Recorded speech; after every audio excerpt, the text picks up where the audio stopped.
Is it showing me live?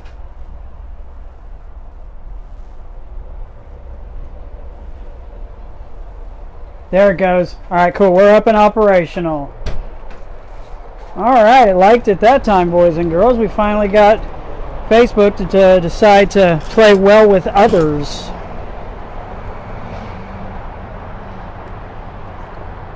So it worked, it worked, it worked. Woo! Woo! To quote my brother Josh, woo! Alright, y'all. Let everybody come in and have a seat. We made it. Hey Corey, hey Daniel, Richard, Brian, all you guys, welcome. Topher, what's up? Teresa, what's up, sister? Alright, y'all. I'm convinced that Facebook has the COVID. Give everybody a chance to come in, grab a seat, grab you guys a drink. We will get started with today's episode of the Demons Tea Room. Welcome Tara and Chris, welcome y'all, welcome, welcome, welcome. Kelsey, welcome. Yeah, I agree, I think it's got the COVID. Either that or Facebook is just slap stupid. One of the two. My brother Kyle. Welcome Ivan. Kay. Miss you, girl.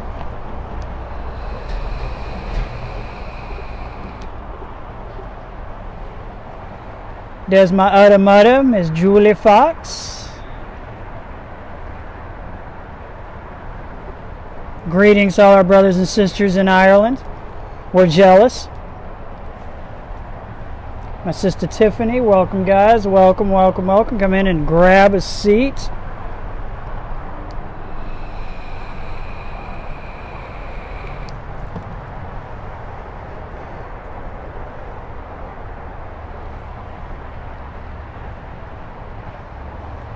Alright, y'all. So today's episode of the Demons Tea Room, we are going to be talking about this small little building right here. This, ladies and gentlemen, is the monolith that is known as Charity Hospital. We're going to be talking just a little bit about the hospital today. Some of the stories revolved around the hospital. Now, in discussing Charity Hospital, and for my brother Blake who just showed up, he wants me to mention Charity Hospital Cemetery just a little bit. And I'll do just a little bit on Charity Hospital Cemetery, as that is a full episode all on its own. But the hospital itself is still standing. She's down there just on the other side there in the CBD across from the French Quarter. Now, the Sisters of Charity, which was our very first healthcare providers here in New Orleans 300 years ago, are still operational here in the city today. They now operate out of University Medical Center, our new hospital system.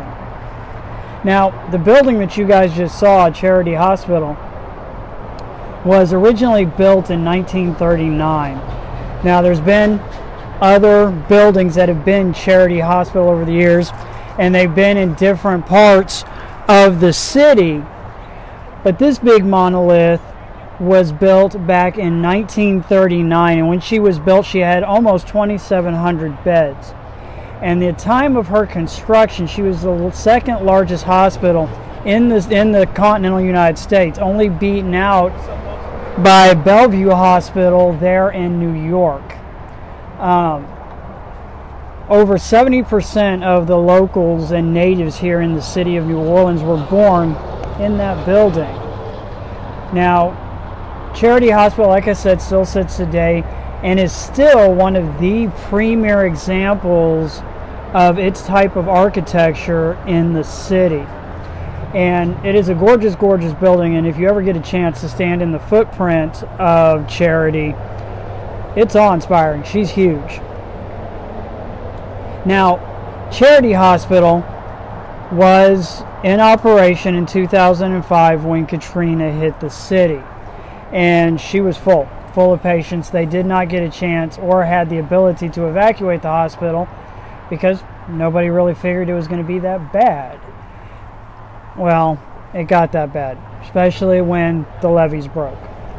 Now, there are some stories out there, some from witnesses. We have one of our bus drivers whose mother was a nurse there at Charity in the aftermath of Katrina.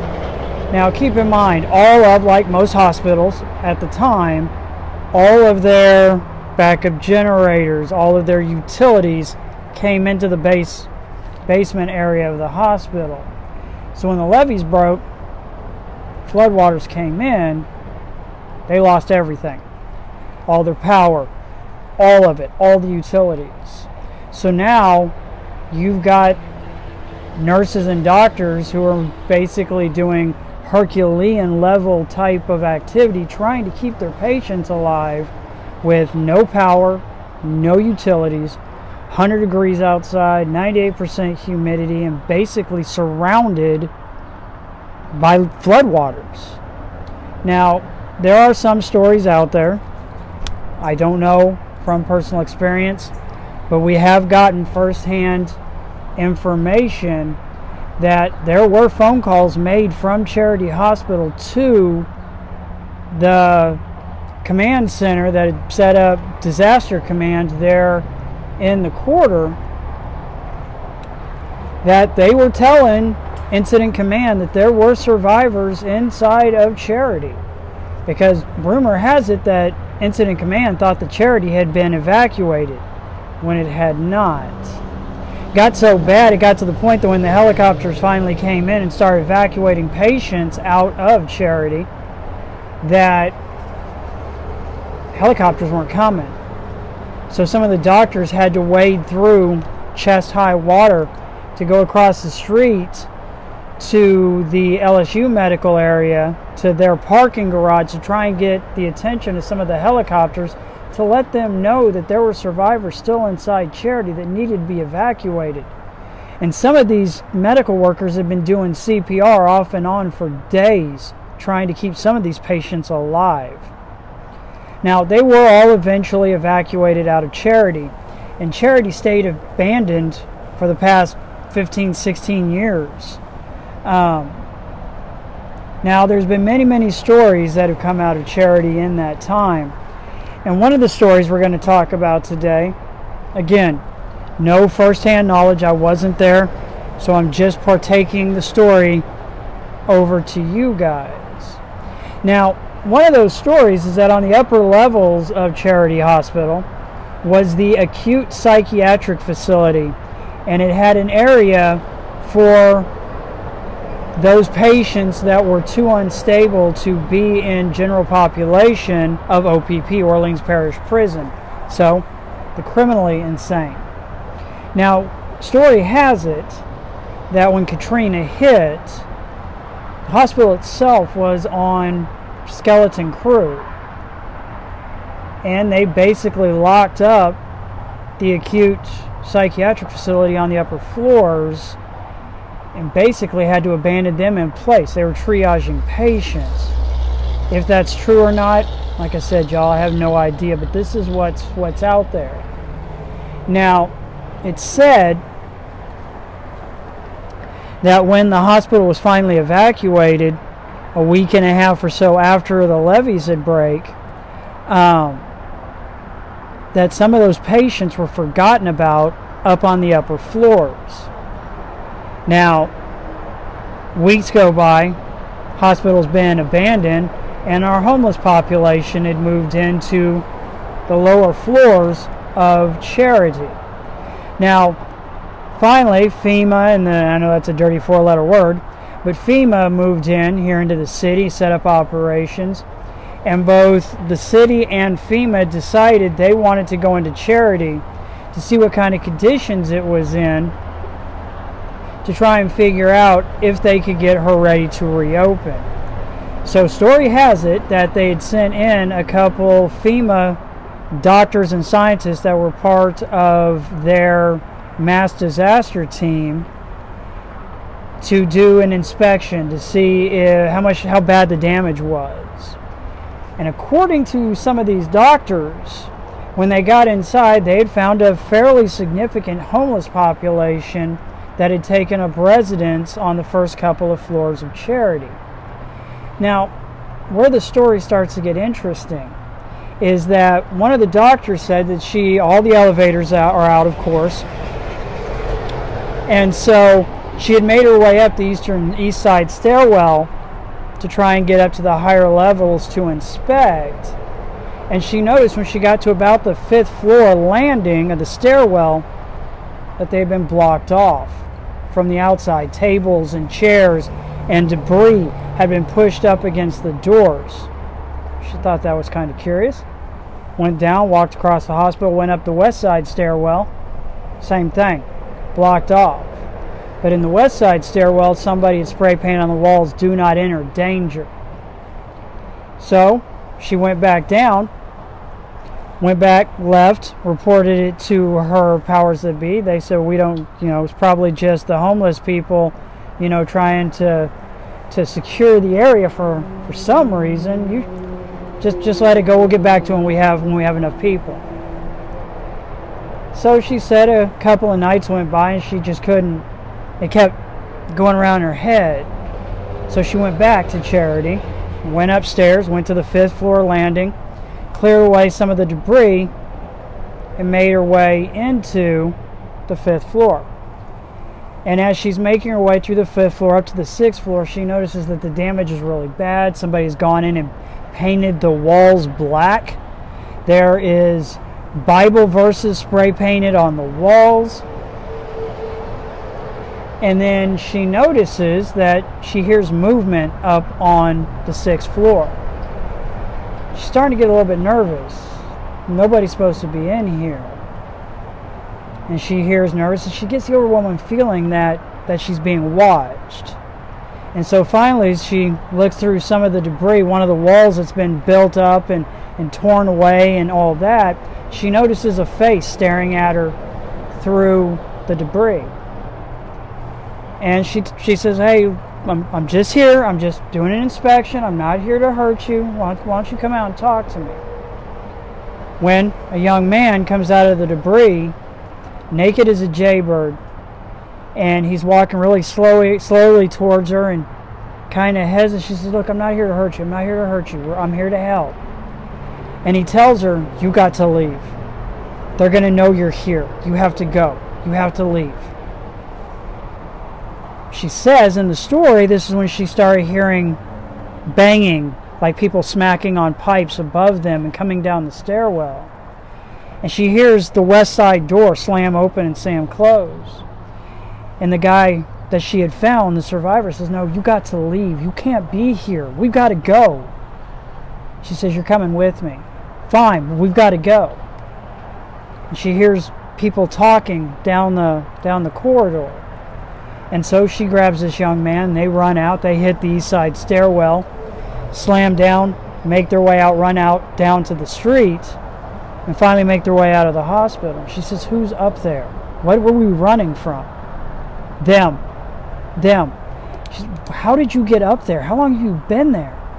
He's like, "I don't know. It's been days, but I have nowhere to go. I'm homeless. I live on the streets here, and the hospital looked like a good place to find a place out of the weather to hide and to live. And I made my way up to the upper floors, and they wouldn't let me go." She's like, "Well, you're safe now." So she calls the command post, lets them know that there are people on the upper floors of Charity. And it takes a good couple of days to get people there, keeping in mind the infrastructure of the city is destroyed.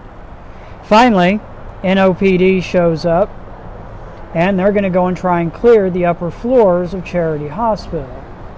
And they confirm the stories that there is debris that has been put up as barricades to the upper floors. Now, as the officers start making their way, in their reports, they talk about hearing sounds up on the upper levels, and it was like they were chasing and they were being watched and being chased by people up there. that they could never come across anybody. And they found evidence into the upper floors. Keep in mind, Charity Hospital is 18 floors high. That once they got up to the upper floors, they found food and places where people had been sleeping, and it had a very post-apocalyptic feel to it, almost Mad Max level. Well, some of the food apparently had been stolen out of the cafeteria. A lot of it was, you could tell, had been there for a while. It was mildewed and people had still been eating off of it. And that's about as far as the police reports, the official police reports go. But rumor has it that some of those individuals that they had found up on the upper floors were some of those patients that had been forgotten about in the acute psychiatric facilities. Some of those patients were criminally insane. Keep in mind, y'all, if they'd been abandoned, there was no medications. They were off their meds. So, if you know anything about psychiatric patients, they come off their meds, there's no telling what psychosis you're going to be dealing with. Now, God knows how long those patients were running around up there, because NOLA PD is NOLA PD. And I'll guarantee you right now, they backed out once it started to get real up there. Now, is this story accurate? Is it real? There is police reports that state that they did a search of the upper floors, and they did find evidence that there were people living up there for a long period of time. Now, an update on Charity Hospital Cemetery, or excuse me, the hospital itself, is that they, up to the start of the pandemic, they had started doing construction and clearing out the upper floors to turn them into multi-million-dollar condos. We'll see how well that goes. I'm hoping that once those blue bloods start moving into their condos, they know which team to call when they start getting paranormal activity. Now, it's also stated that if you go into the hospital and you go down into the morgue area, which is also down in the basement where the high amount of flooding was at, and they talk about during Katrina that those remains floating through the corridors of the hospital. Now, it's reported down in the boiler rooms that there is a former doctor who passed away there in Charity, and his soul still haunts that hospital to this day, and he does not like anybody being down in the boiler rooms. And if urban explorers talk about making their way down to the boiler room and having something come out of the shadows and make loud sounds, and they've talked about urban explorers being scratched down there in the basement, that whatever entity is down there does not like having visitors. Now, I have tried everything up to including bribery to try and get the NOPE team into Charity Hospital to try and do an investigation, to no joy. They will not let anybody in there because there's numerous reports. Keep in mind, y'all, when Charity Hospital was open, it was a level 1 trauma center. And it was said down here in the Gulf Coast United States that if you suffered from a GSW or a stabbing, sorry for my non-medical types out there, GSW, gunshot wound, that if you wanted to live, Charity Hospital was the place you wanted to go, because they were real good at taking on stabbings and GSWs. Now, of course, there's going to be paranormal activity, as there is in a lot of abandoned hospitals around the emergency department in those areas. There's a lot of death that happens in those hospitals. Now, what it becomes now that they've started putting in supposedly high-end condos on the upper floors, we'll see where it goes. But Charity itself is still there, and if you guys get a chance, you come down and come to visit us, we'll take you by the hospital and let you get a look. Because as I said earlier, it is one of the finest forms still standing of Art Deco architecture in the entire city of New Orleans.